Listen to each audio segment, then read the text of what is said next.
Ang mabuting balita ng Panginoon ayon kay San Juan.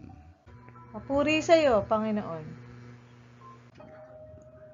Nang suguin ng mga Hudyo sa Jerusalem ang ilang saserdote at Levita upang itanong kung sino siya, sinabi ni Juan ang katotohanan. Sinabi niyang hindi siya ang Mesiyas. Kung gayoy, sino ka?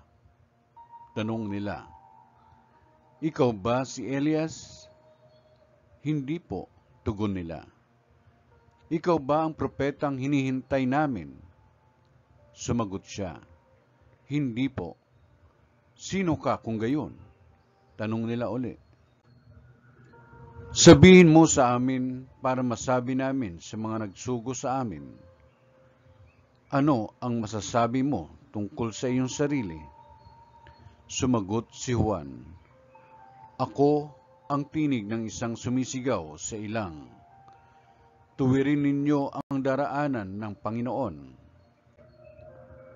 Ang propeta Isaias ang may sabi nito. Ang mga nagtanong ay sugo ng mga Pariseo.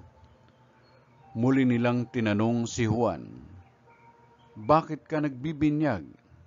Hindi pala naman ikaw ang Mesiyas, ni si Elias, ni ang propeta. Sumagot siya, ako'y nagbibinyag sa tubig, ngunit nasa gitna ninyo ang isang hindi ninyo nakikilala.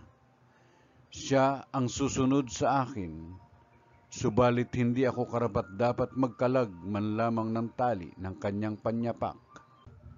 Ito'y nangyari sa Betania, sa ibayo ng Hordan, na pinagbibinyagan ni Juan. Ang mabuting balita ng Panginoon. Pinupuri ka namin, Panginoong Jesucristo.